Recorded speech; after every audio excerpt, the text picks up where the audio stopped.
Hello, everybody. Good evening, and welcome to the launch of Jael Richardson's new book, Gutter Child. I am going to be your host today. My name is Nanaba Duncan, and I am a William Southam Journalism Massey College Fellow at the University of Toronto and the founder of the Media Girlfriends podcast company and network. But I am most known for my work as the host of Fresh Air on CBC Radio 1, and I am honored to be hosting this event. So I already see that some people are chatting and congratulating JL. You can definitely keep that going on. We're going to keep the chat open for a bit and we'll open it again at the end. So I'm going to go through the lay of the land here and set up your first guests. And so you can feel free to say hello, introduce yourself, let JL know where you're joining from. So this launch is really designed to celebrate the long journey of this book. It took JL 8 years to write. She started it the day that she submitted the manuscript for Stone Thrower. And since then, she has gone on to start and launch the Festival of Literary Diversity, which has had 5 successful seasons. And I like to think that it really filled a void in this country. I'm going to mention this at the end, but tonight's event is in partnership with Another Story Bookshop. If you buy a book from them today or by the end of the night, you can actually add a custom message to your book that JL will sign. And if you already have a book, JL's got a little form that you can fill out and she will send a book plate for you to stick in your book. So a little bit about tonight. We are going to wrap up in about an hour, 15 minutes, 9 or 9:15. But JL wanted it to be different today, different from the virtual events that she's been doing and will be doing for the next few months. So we have a few special guests that are going to give you a behind the scenes look at this book, Gutter Child. So I want to introduce you to the first two people to take on this book. JL's literary agent, Carly Waters from PS Literary, and her editor, Jennifer Lambert from Harper Collins Canada. Hello, good evening. Hello. Hi. Great to be here. So, can you both tell us a little bit about what you do and how you came across Gutter Child? Carly, let's start with you. Yeah, absolutely. I had to actually go back through my emails because Jael and I started working together back in 2014. So I had to do a little mental math about how long it had been. Yeah, so her and I started working together when she was working on the picture book adaptation of her memoir, The Stone Thrower. And so we met for coffee. She was kind of checking out agents, deciding who she was going to sign with. And she was talking also about two ideas that she had.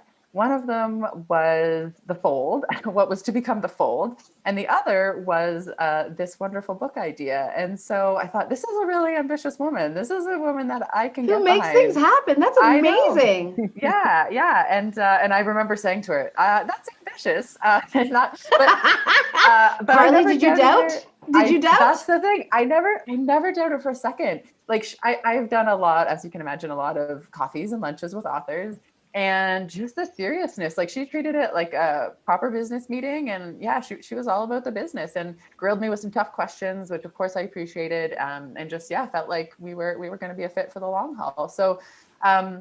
Her and I again started working on some other projects, but she showed me a draft pretty early on of she called it Gutter Child from the beginning, and she showed me a draft pretty early. And some of the things we had to figure out was this adult? Was this YA? Who is Mm, this for? Is it historical? Is it a parable? Is it an alternate history? Like we had to work through a lot of, is it post-colonial? Is it colonial? Like what exactly is it that we wanted to do with the book and who it would be for? Because as many of you know, in the publishing industry, we have to kind of decide whether it's YA or adult. Those are two specific categories. So we were kind of working through all of those things. And around that time, JL Star just rose and rose and rose. She was on the cover of Quill and Choir. She was, totally jamming out with a fold. Everybody just wanted to know what she was working on. So I started getting emails from editors. What's JL working on? What's JL working on? And Jen was one of those emails saying, yeah, I'm seeing JL everywhere. What's she working on? And yeah, we could talk about how the rest was history and how mm. Jen came into it as well. Let's talk about how you entered this story, Jen. Tell us a bit about what you do and how you came across Gutter Child.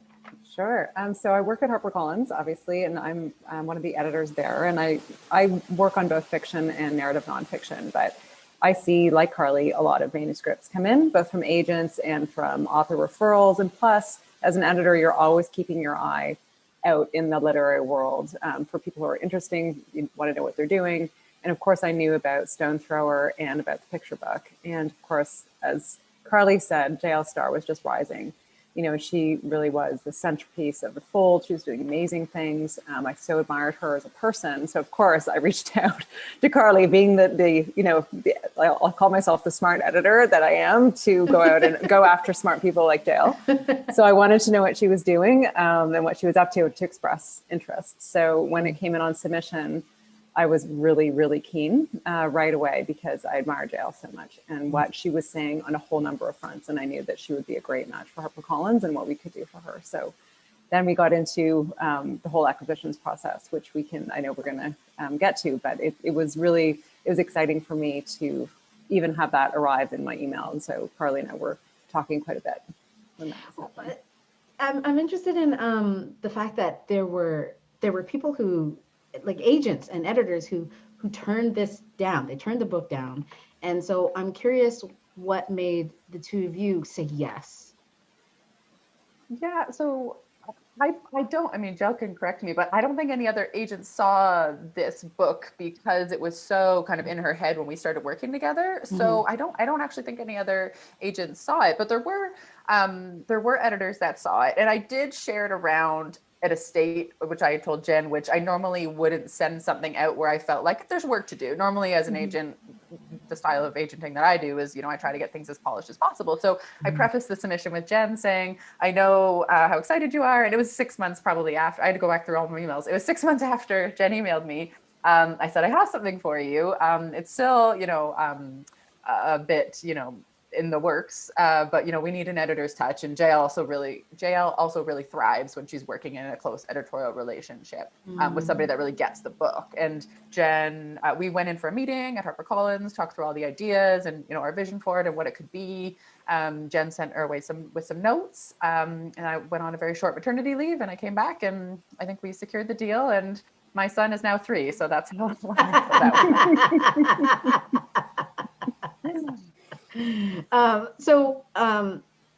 Jennifer, tell me about what the yes was for you in looking at Gutter Child. What was the yes? I think there's something to say sort of generally too about books like Jael's that are so ambitious in that they're creating a brand new world for the character to enter into and for the story to unfold.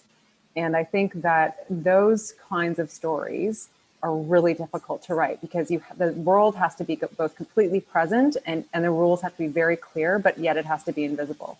All those rules just have to be a natural part of how the story is unfolding without any questioning, without things changing, or without sort of slipping into sort of the everyday world that we live in right now. So I think when I met with Jael and we had a lot of discussions about what the book was becoming and what the story was becoming, those rules were still in play a little bit. They were shifting. So I think when I was talking to Jael, and when I was reading the manuscript apart, like away from her, I really could see where the book could go. And there were a couple of different directions depending on what Jael's vision was for it and what we wanted to accomplish. And we talked a lot about the structure and how the character's journey would be accomplished within a structure like that. So I just saw so much that was exciting to me about the voice and about the vision, and hearing Jael talk about it together made me think this could be something extraordinary once we get to that next couple drafts. So that's also the part of the role of an editor, is to be able to imagine, 3, 4, 5, sometimes more drafts along in a project, but the author has to be able to articulate what it is that they want to achieve. And then we go back and forth trying to get them to that place. You mentioned vision. I think I'm going to have to let you two go soon because we have another special guest coming up. But before I let you go, Jennifer, there was an issue around Jael's vision for the poetry involved in this book. Absolutely. There was a hiccup. Yeah, it was a small hiccup. Well, yes, small, Sorry, major. I call it major. I don't know. It is a major one. It is Tell a major us about one. the hiccup. So beautifully, poems from Langston Hughes were woven throughout the text. So as Jael and I had talked about over the course of it, you have to have permission to quote other people's work in your work. So that requires, reaching out to the original copyright holders or the publishing company in order to pay those permissions. And that's a natural way. But poetry, because of the how much power is in so few words, and you're quoting entire poems, we had to then really consider what the balance might be between the necessity for entire poems, or one phrase from them, is that enough to convey it? Or can you just address the poems, understand what they are, and then allow for the reader to find those poems on their own. So that's the latter was what we chose in the end, and Jael had to sort of come around to, and that's a hard thing to do late in the process. I have to say though, like as a reader, it worked perfectly. It does. It works beautifully. And I think perfectly. you just have to, you have to adjust your brain to that. I did not need to know what the words of those poems were. I was able to get the feeling of what the poems did to the people reading them. And that I think was so, that was just great. Well, both of you, Jennifer, Carly, thank you so much for coming and talking to us. I really, really appreciate it. Thank you. We will see you soon. So today is the official release day for Gutter Child. I know some of you have physical copies already, but the ebook and the audiobook were released today. And our next guest is going to do a special reading before Jael comes on to chat. Phoenix is an artist and an activist based in Toronto, formerly of the hip hop group The Sorority and the R&B group Trippy. She is the voice of the Gutter Child audiobook. Phoenix, hello. Hello. It sounds so good to hear that I am part of this in any way, shape, or form. So thank you so much, Nanaba, for that amazing introduction. You're very welcome. So let's start with how you felt about the book. This is something that I would say to, you and I have not talked about this yet.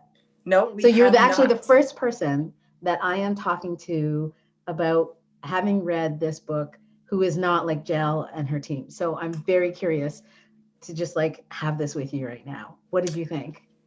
Girl. Now, let me tell you something, because I'm that friend who drops spoilers by accident, but I'm not going to do that to Jael today on her special day. No. But what I will say is, if you do not have your copy right now, let's change that within the next few minutes, because this was actually my very first time narrating an audiobook.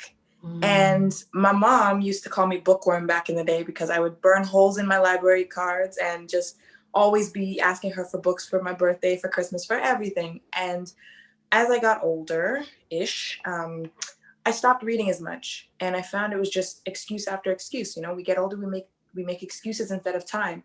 And in reading this book, in order to assist others in reading this book, I realized that, oh my goodness, literature is something that can connect so many people.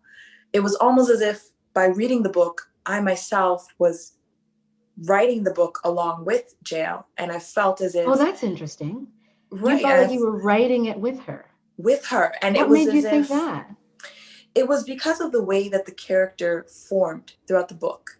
In the initial... You know, you always have the character build at the beginning of the book. And so you get to know who is this person that is now telling their story and what is their story about. And as the story progressed, I felt like, my goodness, have I myself experienced this main character's situation? Am I now part of this story in some way by reading her experiences or their experiences? Sorry, spoiler alert. But it was such a pleasure. It's interesting because music is a bit like that. Absolutely. Music has an ability to do that. So I really find that to be an interesting analysis from you as a musician. Now, you are an artist. Your artist has many faces, and and that includes poetry. You're going to read something for us today. What are you going to read? So as you mentioned, there were some inspirations by the great Langston Hughes. And so I have selected 3 of both Jael's and my favorite poems to read. Those poems are entitled Troubled Woman, Harlem, and Life is Fine. Okay. So I will begin with Troubled Woman. She stands in the quiet darkness, this troubled woman bowed by weariness and pain, like an autumn flower in the frozen rain, like a wind-blown autumn flower that never lifts its head again. Harlem. What happens to a dream deferred?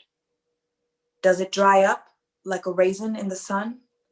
Or fester like a sore and then run? Does it stink like rotten meat? Or crust and sugar over like a syrupy sweet? Maybe it just sags like a heavy load. Or does it explode? Life is fine. I went down to the river. I sat down on the bank. I tried to think but couldn't. So I jumped in and sank. I came up once and hollered. I came up twice and cried.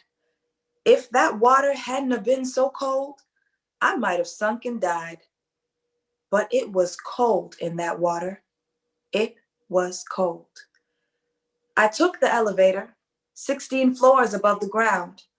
I thought about my baby and thought I would jump down. I stood there and I hollered. I stood there and I cried. If it hadn't have been so high, I might have jumped and died. But it was high up there. It was high. So since I'm still here living, I guess I will live on. I could have died for love, but for living I was born.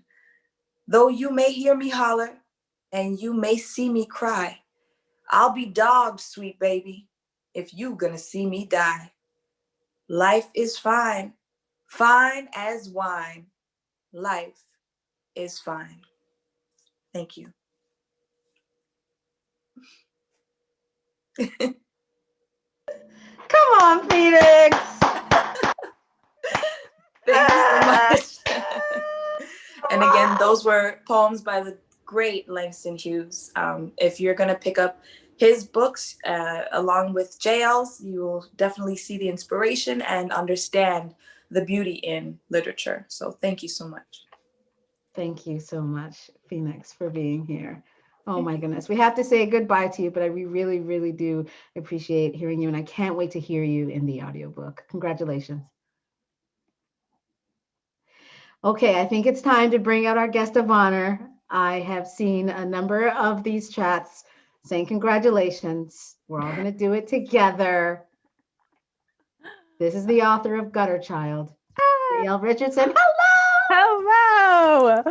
Oh my gosh, it was so good that we had that time there. I needed some tissue, people. So thank you for all the kind messages, and thanks for giving me that little breather to get it together. It's really nice to hear. Have you heard Phoenix say? So like a nerd, I have been listening to the audiobook today. Yeah. Okay. Yeah. So I was listening to it while I was getting I don't think that's a nerd. I think that's what you call an author who's invested in her book. Well, it was also, I mean, Phoenix and I have been talking on social media since I found out that she was going to be the narrator. And so it was almost like when she said, I felt like it was writing along with her. I so wanted to hear her reading the book. Like I've been reading it so much for the last 8 years that I actually have not picked it up unless I've had to do readings. And it's so nice to hear it, like almost like I forget that I wrote it. To hear Phoenix read it, I can sort of let myself go in a way. And it gives you some of that distance, right? Yeah, I was like, oh, this is a great story to listen to. Oh, who wrote that? It's so good. Okay, let's get into some of my questions for you. Yeah. But before I do, I want to say thank you for asking me to do this. I'm so honored to be part of your path. I appreciate you as a Black woman who is in this sphere out here in these public person type streets. And it just means a lot to me that you would involve me in this path of yours. So thank you.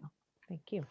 So tell me what was going on with you when the idea for Gutter Child came to you?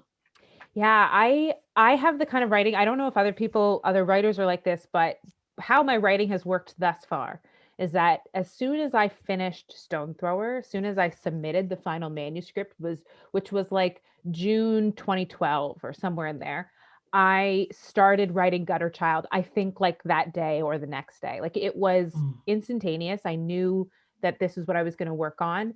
And it was because I was really haunted after doing research in my dad's life.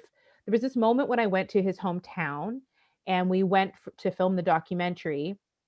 And we ran into this young man who was the same age as me. He was sitting on the porch and he was like, "Hey, Chuck, you know my mom. You guys used to live down the street from each other." And they were having this talk. And I was looking at him and realizing we were the same age and we were living entirely different lives. Entirely different lives. My life would have been foreign to him. His life was foreign to me. And I just kept thinking about my dad and his mom and what the kind of circumstances that would have led to the different paths their lives took. And I was really stuck by this question of what happens when you grow up in a world that's designed for your failure. Mm-hmm. What kinds of choices do you make? What kinds of opportunities are available or not available to you? When do you realize that the world is kind of against you? That was kind of my obsession. And so Gutter Child was about creating a new world where I didn't have any rules about history or fact or anything. I could make everything up. I could make a world that would fail someone and then see how they navigated through it. So it was right after Stone Thrower, and yeah. Just in case there happens to be a person who doesn't know what the book is about, yeah. Can you just give us a few words about what happens in the book? Yeah. So my rule of thumb is always never share anything beyond the 50th page. So first 50 pages are sort of fair game for discussion here at the book launch. But basically, it's centered around the life of Elamina Dubois. She arrives at this Livingstone Academy at about 14 years old. She's grown up on the mainland. Her mother has passed away. You learn all that like the first line, so don't worry. And so she's left at Livingstone Academy. She has a scar on her right hand. And when she arrives at the academy, all the other children at the academy have 2 scars on their hands. And so her first question is, she's heard about gutter children. She's been called a gutter child, but she doesn't see herself that way. And so there's this, much of it is about her figuring out who she is, what it means to be a gutter child, what's the difference between a mainlander and a gutter child, and how she's going to navigate the world when she figures out the truth. Who is she going to, remain close to? Who's she going to trust? Who's she going to stand up to? Those kinds of things. Now, there are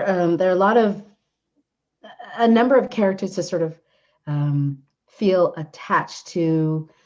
Some characters you might like more than others. Mm-hmm. Who did you enjoy writing about the most? Which character was that for you?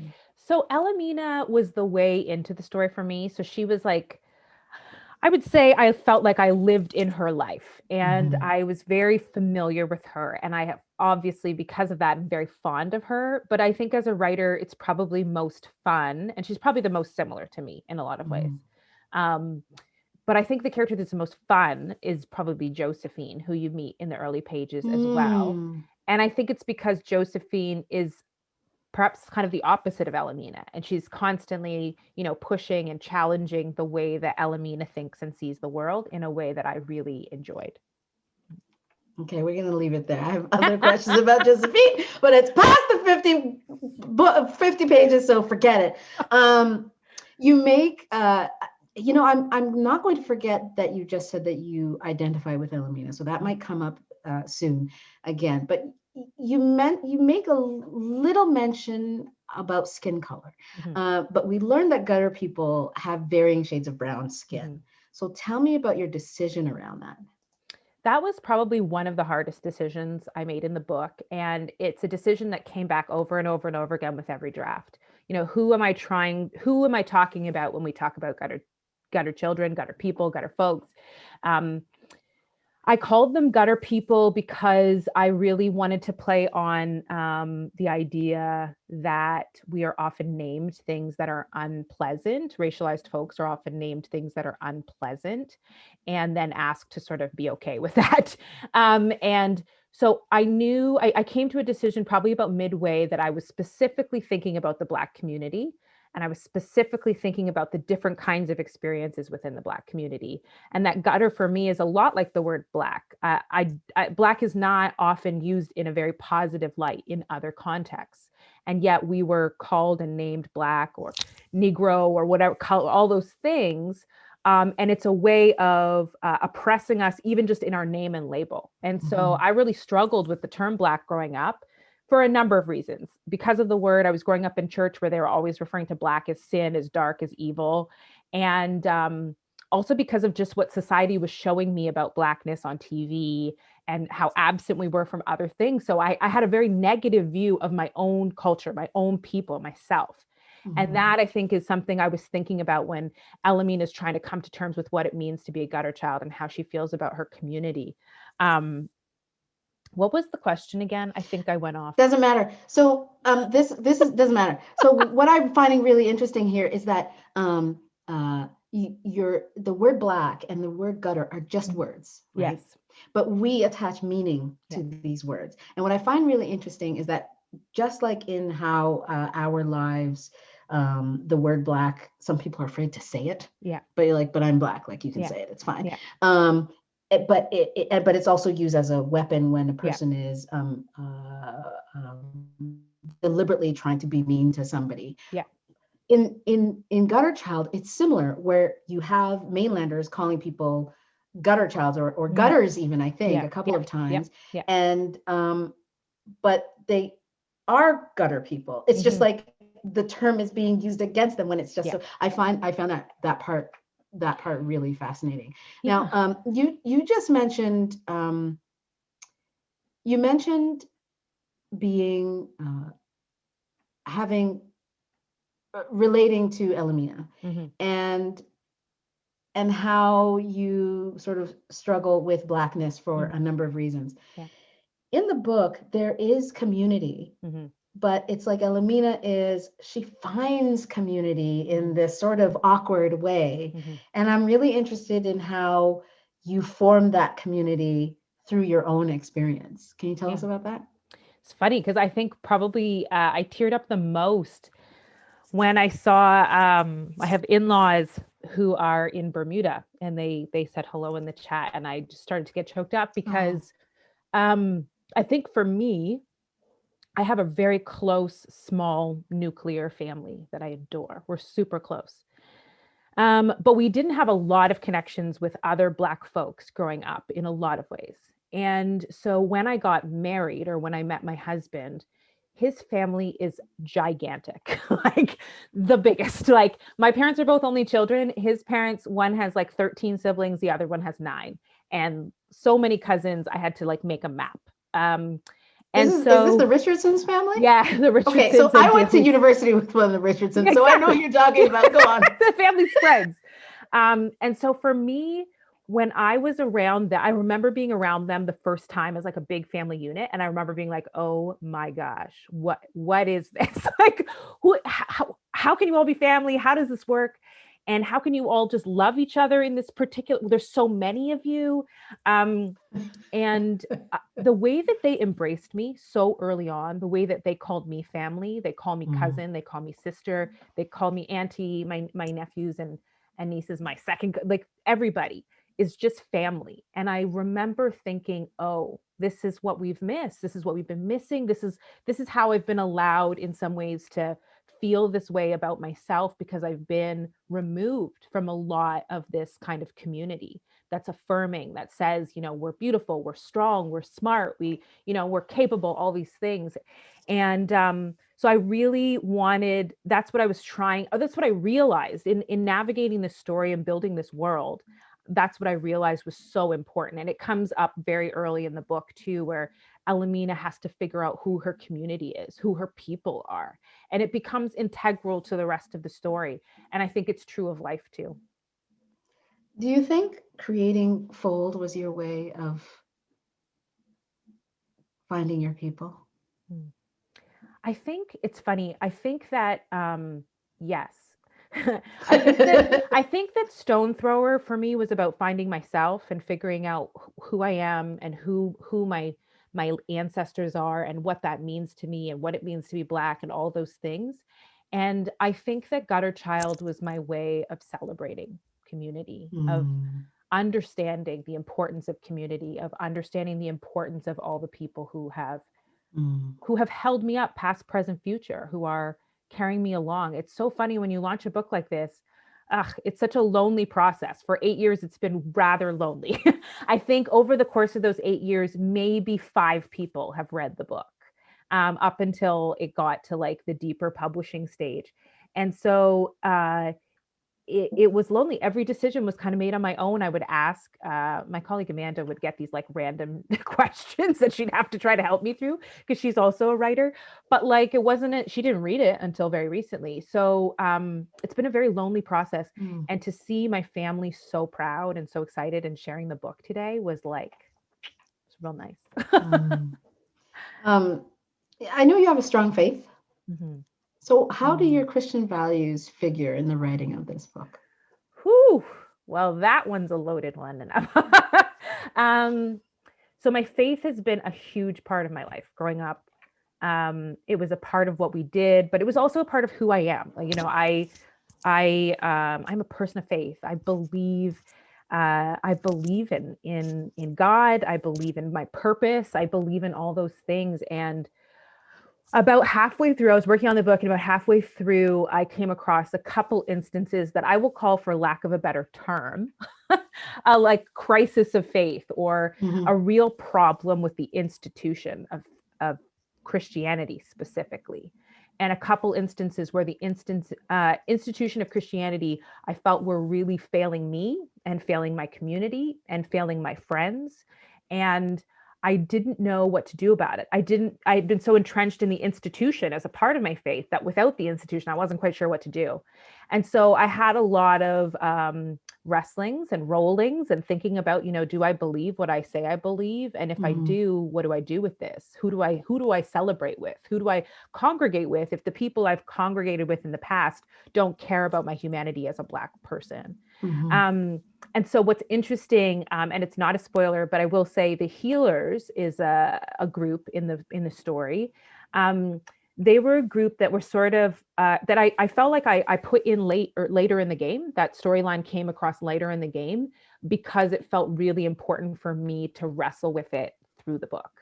It felt really important for me to say something, to process that part of me, or part of, and I also think not just part of me, but that part of the Black community as well. I think there's a lot of faith-based Black community. It's a huge part of us, I'll say. And so I felt like without that, I was missing something, and I needed to chew on what I was trying to say, what I wanted to do, how Elamina might respond or fit into that kind of role of a healer in this instance. And so that was actually probably one of my favorite parts now. Like, I'm really happy that made its way in, that those things happened to me to question that. I love those scenes with the Healers. I love everything. I could make a whole separate book about the Healers. So do you feel like you have finished with the wrestling by having wrestled through the thing in the book? Like, do you feel like you're done?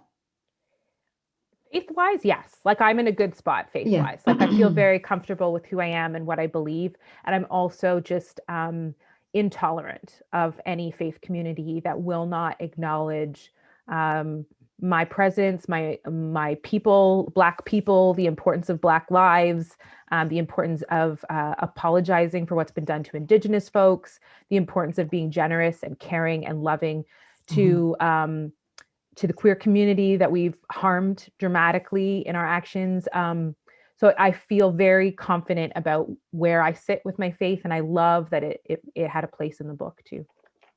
That's so lovely. I want to talk a little bit about world building.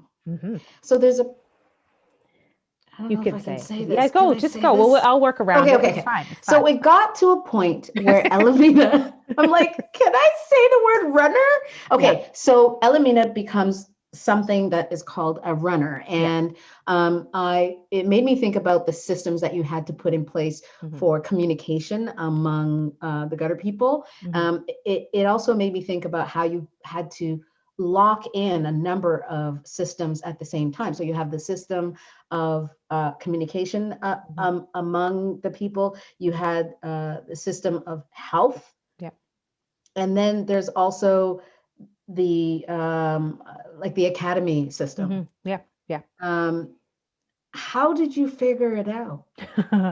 That was unequivocally the hardest part of this book, was figuring out the world. And I think it was like, I knew early on, one of the things that's true of the book is that the scars actually represent debt, and that gutter folks have a debt assigned to them, and that they pass down generation after generation. And those two things were the only things I knew from the very beginning when I started building this world. So I was sort of figuring it out as I go, like as I was working through the manuscript. And the hardest part was building these interlocking worlds, because in some ways I actually had to build 4 worlds. I had to build 3 worlds that you actually see and you travel to in the book, places, and also a world that's mentioned that you never see. And even Jennifer will remember this. We'd have these meetings. There's this really funny meme from Star Trek. If you watch Star Trek Next Generation, there's this Riker meme, and Riker's like asking 1,000 questions. He's like, but what about this? And what about this? And he's on this like science show, and they put them all together into like 100 questions. And that's what Jennifer was like. She was like, but what about this? And if this happens, what about this? And if this happens, and I'd be like, Jennifer, stop asking me questions I don't know the answer to. I don't know. So that's actually what I kept thinking, is that I would be, I mean, I'm not a writer by any means. So that's what I was thinking, is like, well, you could build this world and everything would make sense here. But then if you interlock it with this other world, there's got to be some places where something could not happen. Otherwise, this world doesn't make sense, and neither does this one. Yes. And you and have that's to what be Jennifer was doing. Yeah. And Jennifer was just like probing everything. Well, if this, like one of the questions that was really early on was, can gutter folks read? Are they taught to read? And if so, like when, where are the books? What happens? How much can they read? And I was like, oh, I don't know. They have to be able to read the poems. That's all that matters. All that matters. But she was sort of like, you got to figure it out. You've got to know. And one of the rules with dystopia too is you don't necessarily have to share everything about the world, but you have to know. You have to know the rules behind the rules. You have to know the system well enough to take your reader, your characters through it, and know that you're not breaking, you're not contradicting yourself. You're not making something happen in the gutter that's not true on the mainland, or vice versa. So making that system link and lock and work together was really critical. Putting numbers on debt, like there was a question, do we reveal how much the actual money is? That became really important, to be clear about what the debt looks like, so we can share in that, like, woo, that's a lot, or that's not too bad. And so I had to do a lot of, and I was bad at this. I'm not, I'd never written a novel before. I had never written a dystopia before. So I did a bunch of work before I asked these questions, which makes it harder, because then you have to go in and make sure it's woven in a natural way. I remember reading Hunger Games and a couple other dystopias to be like, how did they do it? So much easier in the movie, you know? I'm not really good at thinking about genres. This is considered a dystopia? Yeah, so sci-fi, I should call Amanda out to explain this. She's like my guru of science fiction. But science fiction is like a large umbrella, and under science fiction you can have horror, you can have what this is called, which is dystopia, you can have like fairy tale, what's fantasy, like you can have a whole bunch of different genres under the banner of science fiction. And dystopia is a particular kind. So like Handmaid's Tale, Hunger Games, you create this imaginary world. It can be an alternate history or an alternate future. Shout out to Crosshairs by Catherine Hernandez, who's who's here. It's another dystopia. So they're just these ways of reimagining a different world. And when you reimagine the world, you get to build all the rules. You know, I could have made, and again, Gutter Child are not specifically said to be Black. They're just said they have brown skin. But I could have tried to sort of encompass other storylines, other groups, other marginalized communities. But for me, I decided to really hone in on what I felt were questions in the Black community. Would it have made it, it would have made it harder though, wouldn't it? Because even just going in the, or sticking with the Black community, I mean, we contain multitudes, right? So I'm just imagining you trying to also cover like another set of people Yeah. somehow. Well, But, and that's not it to say just that it felt wouldn't be, not to say it wouldn't be impossible. I just Yeah. mean, it just like, felt like it got watered down. Like it meant that you had to be quite vague about things, and I would rather be specific. I mean, there was a point in time where I had to realize, like, I had to write the backstory of gutter folks who are actually called Sosi people. They're from Sosi territory. And so one of the things I had to do, and it was kind of a mourning period, I would say, one of the hardest, like, personal moments, other than the faith-based section. I went to write the backstory and to think about, like, how did we end up here? What is the story? And I realized, like, if I had known my ancestors were from Nigeria or Ghana or South Africa, I would have gone into the history books of that country and pulled apart history and stories and traditions. And I would have probably created it based on those traditions, those stories, those truths. And the thing that I realized, and I felt really sad for a long time about this, is that I literally have no connection to any history. My history, we can trace it to slaves in America, in Tennessee, and in the southern states. But, like, my family has no connection that's clear to a particular country, a particular nation, a particular homeland. And I just felt so devastated by that. I felt so, like, newly robbed to realize that and to come to terms with that. I started thinking about how that's so different from my Indigenous friends who, while having much of their territory, all of their territory stolen, their people just treated terribly, can still name their place, name their community, call their uncles and aunties and know, like, thousands of years we have been here, we are here. And my sister-in-law is actually Ghanaian, and she's teaching her sons about Ghana. And I just thought, wow, like, I wish I could teach Eden about the place. And it's such a robbery to take that away from a whole people and to, steal them from their land, but also, like, cut off any trace that they have, any way of finding their way back. So writing the backstory was really difficult and also special, but just made me realize my people were indigenous to some land at some point. We belonged. We were the kings, the queens, the tribes, the cares of the land. And it made me both sad and then kind of find a new appreciation for what we have. And the fact that, when we talk about Black History Month in a week, you'll sort of be embracing all that stuff and paying attention to it. The truth is, like, our history is, we should be learning about kings and queens in Africa and the 54 plus countries in Africa, learning more about each of those countries and places and histories and stories, because it's ours, Yes. we belong to it. And Liz, and also learning about, like, the storytellers and the pottery makers and like, you know what I mean? Like, everyone in the kingdom, Everyone, not just the kings and queens. Well, and it's what's interesting about Gutter Child too is we had a whole system, a whole way of life, a whole way of living, and we were taken from that land, transplanted, and then forced into a new way of living, a new economy, we became the body, the building of a whole different economic system in terms of the African and American diaspora, that journey that my ancestors took. So because there's many African folks, obviously, who've stayed in Africa and continued with those traditions and those practices. And so, yeah, I've been thinking about that a lot. So I am from Ghana. I was born there. So I have some of those connections that you've talked about. And it's interesting that you mention the connection to the land, even though your people have been very, very hurt. Yeah. What else to say? But I'm curious how you came up with the word "not saucy." Where is that word from? I'd have to go deep into my notes. Because it feels familiar to me to some degree. It probably does. Because it feels familiar. And I'm like, should I look it up? That also, there's a word for a bird. And I'm like, should I go and look for the word? Did she make that up? I'm not going to look. I refuse. So, I'm going to stay in the box. But tell me. So I will say the 3 countries who I would often go to. So I would love to say that I have, like, some, I'm just, like, very inventive and they come from the top of my head. They do not. I would go to Google and I would Google things like the Ghanaian word for land or the Ghanaian word for air or bird or free or ocean.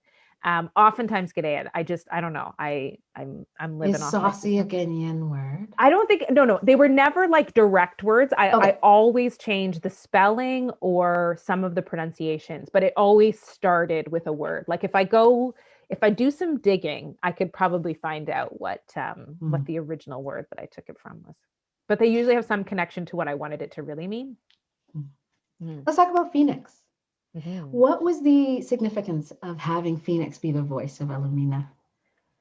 So I am obsessed with audiobooks. I listen to a lot of audiobooks, especially when we're moving around a little bit more and I'm in my car. I love them. I love that they allow me. I'm usually reading an ebook, an audiobook, and a physical book all at the same time. So I really believe that as a writer, it's important for me to think about all those genres. I think about that a lot when I'm writing. I even think about it when they give me the proofs, like what is it going to look like on the page? What will it look like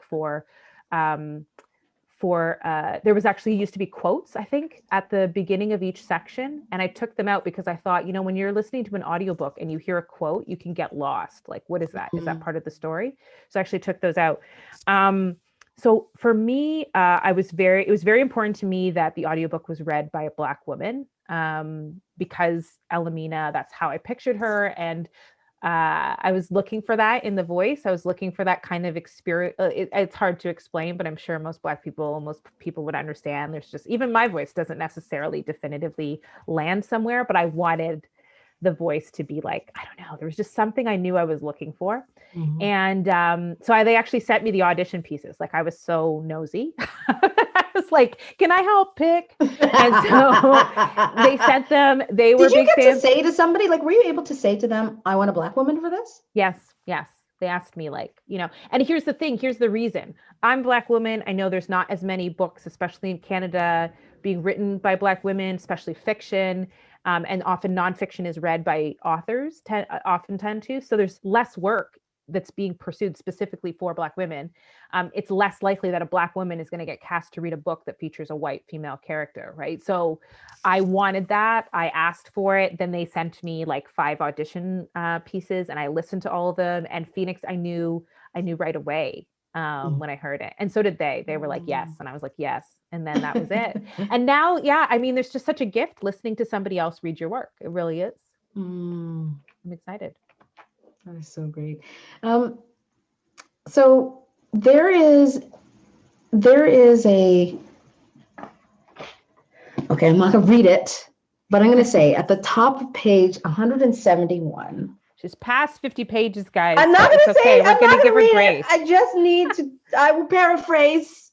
I will not even paraphrase. I will say a thing happens. No, it's so fine.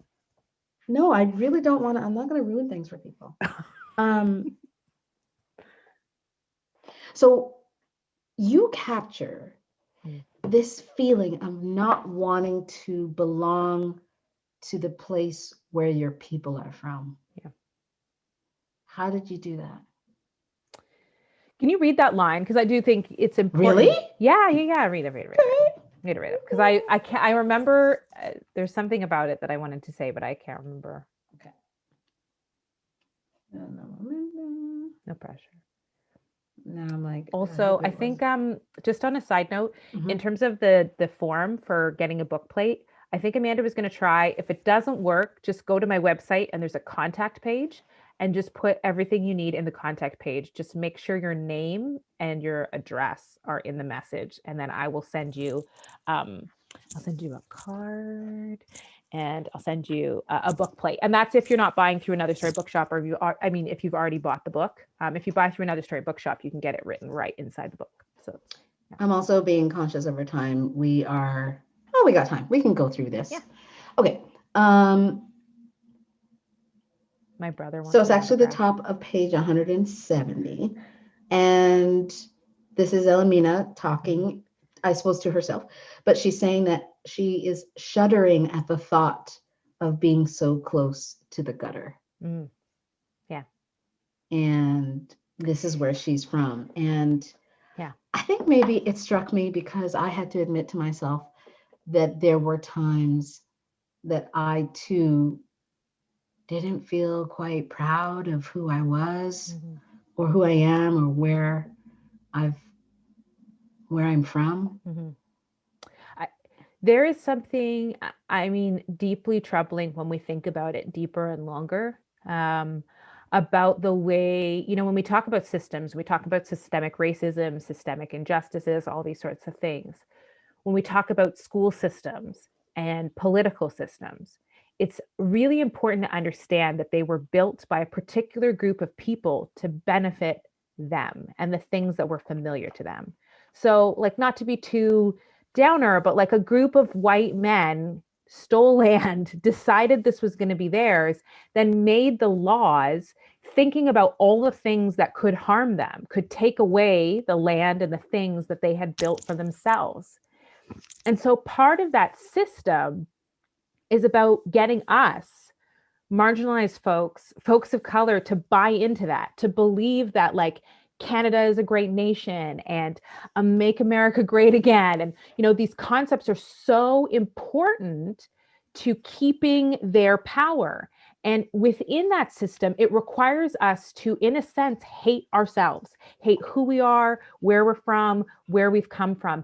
And the way that it happens most effectively is when we're very distant from our past, from our ancestors. When the history of Canada, the history of America becomes more familiar to us and more important to us than the history of the countries where we actually originated and the traditions.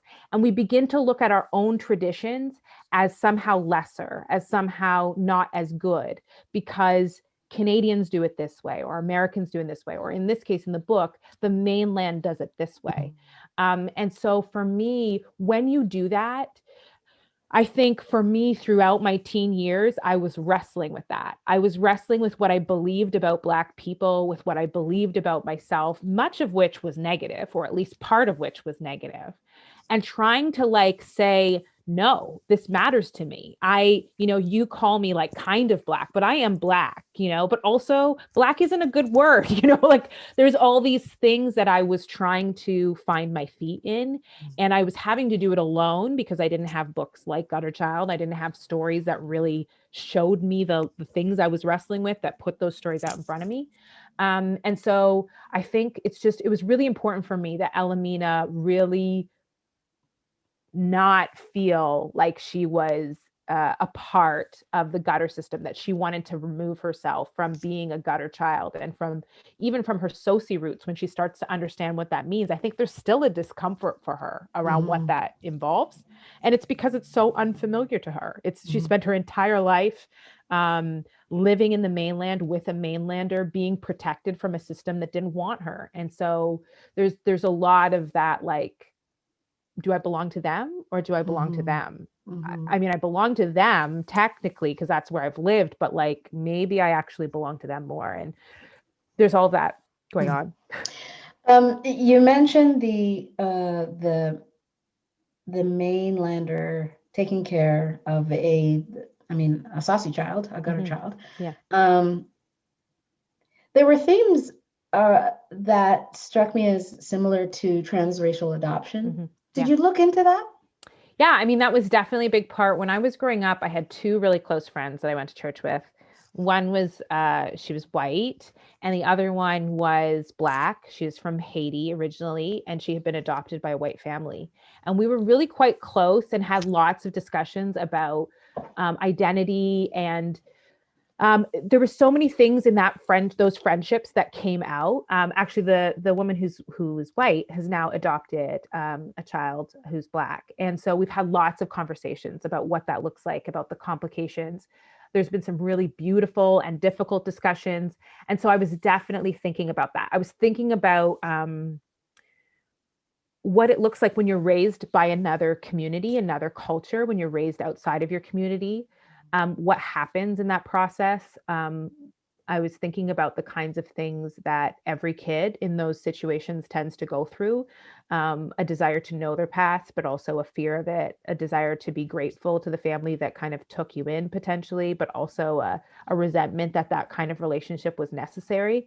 I also had a foster daughter at the time who was white that I was working on with this book. So it was really great there's lots of the idea of translational adoption. The idea, I think, even more than just the specifics of transracial adoption, I think the question of family and community were really quite central, have been quite central to my thought process over the last few years. And I've just been fortunate enough to have so many friends in different kinds of family dynamics that there was a lot to pull from. I'm going to let the audience start to ask some questions, but first I want to echo somebody who said, I'm nodding like a bobblehead over here to a lot of what you say. Thank you so much for that. Before we get to the questions, I would like to ask, are we going to see this on the screen? You can answer or you can not answer, but I mean, think it would look great on the screen. I would love it. I would love it. One of the shows I will say I will recommend, do a bit of a recommendation here. The TV show 3%. If you haven't seen it, watch it. It's dubbed over, so you have to get it's from South America. So there's like a dub over. And if you can't handle that, it can be distracting. But the storyline is amazing. And that was sort of the inspiration for me for thinking about it for like a TV series. Wait, so were you thinking about it as a TV series while you're writing? Not until I was done. No. Okay. But when you're done, you're like thinking about all the things that could happen to it. Like I dream big dreams. So can we make it a podcast? I'm a podcaster, so can we do like, I'm just pitching it to you now. Let's do that. But yeah, I mean, I would love to see it. I mean, I think when you love a project, when you work on something for so long, you'd love to see it in whatever form someone is willing to take. So, there's people who are doing that kind of work and seeking out those opportunities, and I will trust in the Lord's timing for whether that happens. Let the church say amen. Let the church say amen. Yes. Okay. Let us go to our people here. So many of us, we've got about 200 people here. Thank you everyone for coming. I don't know how we are going to do the Q&A. Oh, here we go. First question. How did you keep your momentum as a writer over 8 years? So that was really tough, partially because I started planning the folds around in the middle there, started to take off. And so there was a question about like where I should work, like whether I was going to quit my job teaching at college and do fold full time or write full time. One of the things that helped is I got a grant based on Gutter Child to write for, a set amount of time without worrying about another job. And that helped me also prepare to transition into fold work. So in terms of momentum, I think that a writer is always writing. Even when you're not sitting at the computer on the page, you're always writing because you're thinking about it, you're watching things, you're making connections, you're writing notes down. When you go back to the page, there's always more than when you left it, whether that's for a day or a week or a month or sometimes longer than a month. One thing that was hard in terms of momentum was I did change. I did go through these sort of personal transformations, for lack of a better term. And those made it hard to go back to the work because sometimes the work felt old. Like it felt like it wasn't going to address where I was now. It was addressing where I was when I started it. So I will say especially, and I will definitely not spoil the ending in any way, shape, or form. But I will say the ending and the whole last section, the last 150 pages, went through a significant transformation in the latter 4 years because my perspective on the world was changing. How interesting, because it moves faster. Okay. And part of it, I think, is because I really struggled. I was like, I wish I had finished it earlier so I wouldn't have all these new ideas that are trying to find their way in. Yeah. Okay. We got 3 other books here. The next one was, this is from David Barry. David, thank you for this. What is your favorite dystopian work of fiction? Easy. I shouted out my friend Catherine Hernandez, so I don't want to dismiss that. But my favorite, from the heart, from where this was kind of inspired by, is Sula by Toni Morrison. I read that it's a really short one too. You can find it and consume it in a day.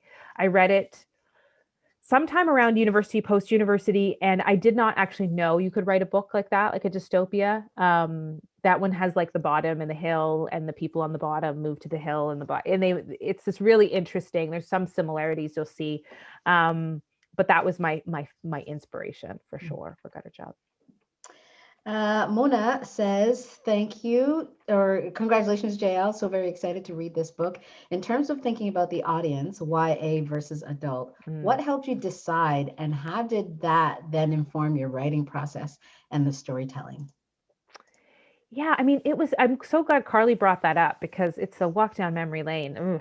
Um, I didn't really care YA versus adult. Like I don't really care in that sense. It's like a marketing category, so she has to care. But I was like, meh, do what you want. If we and in the end, I mean, I think we kind of went with adult because in adult, young adults will still read it, but if you label it young adult, oftentimes adults won't read it. So that was probably like the underlying most consistent reason. But the reality is, people call it young adult because Elamina's 14 to 18 over the course of the book. And she's the narrator. So you're hearing a story through a 14 to 18-year-old's eyes. And to some people, that's like, I don't care what a 14-year-old thinks, or that's for teens, they care about. But I don't care. Like, I've always loved reading books about teenagers. I don't think it's classically young adult, but I also don't care if people think it's classically young adult. I think she's a young person navigating the world. One of the things, actually, I interviewed Angie Thomas about a week ago, and she actually helped me understand Angie Thomas, who wrote the book The Hate You Give, Mhm. and she just came out with Concrete Rose. Oh. And so she helped me understand why I wouldn't necessarily categorize it as a young adult, because she's like, I'm obsessed with young people. I'm always going to tell young people's stories in that age range. And so for me, not to give any other spoilers, but if I were to say write a sequel about this book, I would not. That was really subtle, JL. I would not feel rooted to keeping it in that 14 to 18-year-old age range. That would not be like a priority for me. So for me, the story was about discovering, it's about figuring out what the world is like and how it's failing you and what you do in response to that. And I think 14 to 18 is about the time that you start to figure that out. You start to see what's wrong with the world and have to make hard decisions about it. Especially in a world that's designed for your failure. That's when it gets particularly tough. And so that had to be the age of this book. It had to be the age of Elamina, and the voice, that's just the voice I saw it in. So yeah, I don't really categorize it, but other more important people do. I think you'll find this question really interesting from Damon. What were your inspirations for the male characters in the book? What was their my role? brother. So, Damon, of course he wants to know the Let's dudes. ask this question anyway. He wants me to say that one of them is like built after him. No, I'm just kidding. So I would say David for sure was based heavily on what I saw in my father from working on the Stone Thrower. And Rowan, I don't know. I don't feel like he has a real life basis for me. No, very I interesting. That was kind of like it, but yeah, David was very clearly like based a lot on my father. I'm trying to think of other characters. Yeah, those were the two big dude characters. And what books? This one to Therese or Therese. What books did you read that inspired Gutter Child or helped you through the process of writing and editing the book? Mm-hmm. So this is something I learned recently. I've always done this, but I didn't have a name for it. That every book has a mentor, has a series of mentors, that kind of books you pull out and you read and reread to help you write the book that you're working on. So for me, two books, neither of them dystopias, ironically, which is probably why I struggled to write the dystopian part. But The Break by Katarina Vermette and Brother by David Cheriandy were two books that for me were about young people, but were definitely adult, were so beautifully written, so beautifully created worlds, and talked about systems.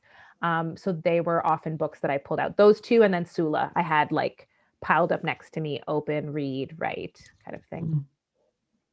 Paul and Evan. Lewis. Somebody asked about Lewis. Oh. Who Lewis was based after. Am I allowed to? Anyway. I'm so afraid of like. So Lewis is very interesting because I'm really glad you mentioned Lewis, because he's based a lot. And I think it's important for those of you who haven't read it or who haven't come on Lewis yet to understand this. When I was watching the South and Make America Great Again, I think the people that were most alarming to me were Black folks who were just like jumping on the mega train. And I had to try and think about what would lead to that. What would make you take that position that you would actually work against your own people or the benefit of your own people? Mhm. And all of the characters that I would describe as less ideal, I won't say bad, but less ideal, I tried to really think about them as full humans, not just bad people. Like sometimes I look on Twitter and I'm like, you're a bad person. And I don't try and imagine them as full humans. But Lewis, Mr. Gregors, all these people that come into Elamina's life who maybe don't do what they should do, I tried to think of why they would do it and what kind of life they would have lived that would make them believe this is the right thing to do. Because I think everybody on some level believes they're a good person. You can be a mass murderer and be like a great father. I'm sure it's happened before. And or be like a great police officer or whatever it is that you're doing. And I wanted to be able to show that people need to do more, or that is why, but also question why.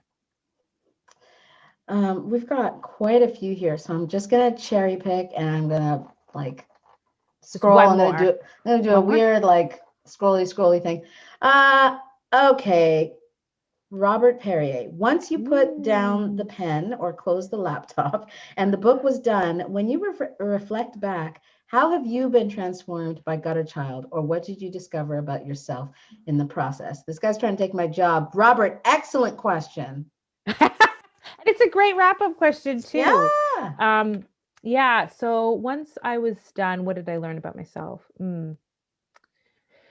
I think I probably felt after doing Stone Thrower, I have to compare the two. After doing Stone Thrower, I kind of felt like writing might be something I wanted to do.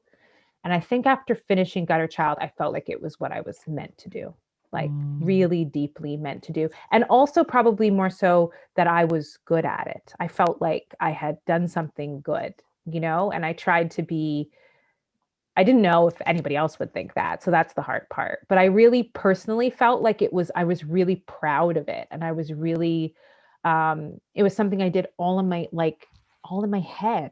It just got given to me. And I think I also understood more powerfully how writing works, in the sense that I'd always thought that writers come up with multiple ideas. They're like, yeah, I want to work on this project, or yeah, I want to work on that project. Where for me, I literally could not work on a new piece until this was done. I did not have any new ideas. These characters would not leave me alone. I couldn't stop thinking about this world or this storyline until it was done. And just like with Stone Thrower, as soon as I was done it, the next day I started writing the next book. Jael, Yeah. we're at the end of this, but sequel, what? So yeah, I wasn't supposed to talk about this because there's no guarantees or plans, but I will say there used to be, this was supposed to be not shared. Jennifer's gonna be like, why do you do this all the time? I don't know. There used to be an epilogue, and I took away the epilogue at the last minute. Jennifer almost had a heart attack. She had to take a few days to figure out if that was going to be okay with her. But I took out the epilogue, and I felt very strongly with the way that it ends. I feel very like happy, satisfied is the right word. But I also felt like I had more to write. So I am writing a sequel. Whether it's any good, Jennifer and Carly will have to tell me, and they'll have to figure that out. 193 people. Do any of you think this will be good? Just a question. I will say though, before you all get excited and you're like, yes, I want another one. The sequel will surprise you. That's all I will say. Is hey, we're ready for your surprises. We're ready for your everything. Yeah. I'm just gonna say this last thing, and then Jael, you can say your last words. A reminder to everyone that Another Story Bookshop is our official book partner for tonight. It's an independent bookstore in Roncesvalles, and when you're at the checkout, there's a little note section, and you can request a custom message for your book. If you already have a book, we're popping the form for the book plate into the chat for you to copy and paste into your browser. Fill it out. Jael will send you a card with a book plate, and you can stick that in your book. The chat is open, so you can say any last words before you go. And Jael, I will leave it to you. Thank you so much for having me and for talking with me about this, and also for accepting me for how I am. I appreciate that. I appreciate that so much. Thank you. I want to thank you, Nanaba, for hosting. A phenomenal job. This is how I always imagined it, and it was perfect.